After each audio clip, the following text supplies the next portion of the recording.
જામનગર અને દેવભૂમિ દ્વારકા જિલ્લાના સાંસદ પૂનમબેન માડમ દ્વારા જોડિયા ગામે છેલ્લા 16 વર્ષથી અનોખો સેવા યજ્ઞ કરે છે। ધોરણ 10 અને 12 બોર્ડના વિદ્યાર્થીઓ માટે સાંસદના ટ્રસ્ટ દ્વારા ભોજન વ્યવસ્થા કરવામાં આવે છે।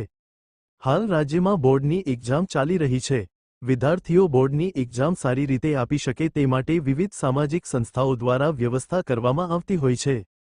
જો કે જામનગરમાં જોડિયા એવો વિસ્તાર છે કે જ્યાં બોર્ડની એક્ઝામ આપવા આવતા વિદ્યાર્થીઓ ઘરે પહોંચે તો સાંજ પડી જાય છે।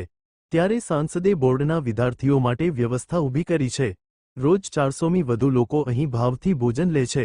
વિદ્યાર્થીઓની સાથે આવેલા વાલીઓ અને શિક્ષકો તથા વાહનના ડ્રાઈવરો પણ અહીં ભોજન કરે છે। આજે સાંસદે વિદ્યાર્થીઓને ભાવથી ભોજન કરાવ્યું છે। ત્યારે વિદ્યાર્થીઓના ચહેરા પર સ્મિત જોવા મળ્યું હતું। બાઇટ પૂનમબેન માડમ, સાંસદ।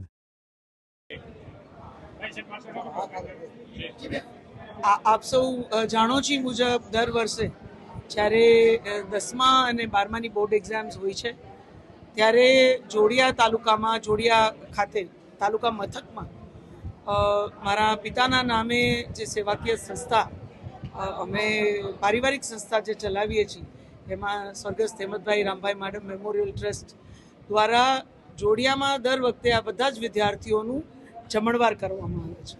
અને જમણવારની વ્યવસ્થા એટલે કરવામાં આવે છે કે તાલુકો ખૂબ મોટો છે અને જોડિયામાં આ બધા બાળકો પરીક્ષા પછી જમી શકે એવી વ્યવસ્થા નથી અને અલગ અલગ જગ્યાએ જવું અને બધું થોડું અઘરું પડે અને પોતાના ગામ જ્યાં સુધી પહોંચે ત્યાં સુધી લગભગ સાંજ થઈ જાય। એટલે તમામ વિદ્યાર્થીઓને દીકરા દીકરીઓને અહીંયા ઘર જેવું સાત્વિક સરસ ભોજન, એક સરસ વાતાવરણમાં ભોજન કે એમને પરીક્ષાનું કોઈ ટેન્શન હોય, કોઈ સ્ટ્રેસ હોય એ પણ અહીંયા બાળકોમાં કોઈ દી દેખાતું નથી। એ બાળકો ખૂબ હસતા હસતા જાણે કોઈ પરીક્ષા જ નથી એ રીતે એકબીજા સાથે વાત કરતા અહીંયા ભોજન કરતા હોય છે। ત્યારે હું આ સંસ્થા વતી અને હું તમામ બાળકો વતીએ અહીંયા આ કાર્યમાં સહયોગ આપતા તમામ નાગરિકો, સ્વયંસેવકો બધાને હૃદયપૂર્વક વંદન કરીને એમનો ખૂબ ખૂબ આભાર વ્યક્ત કરું છું।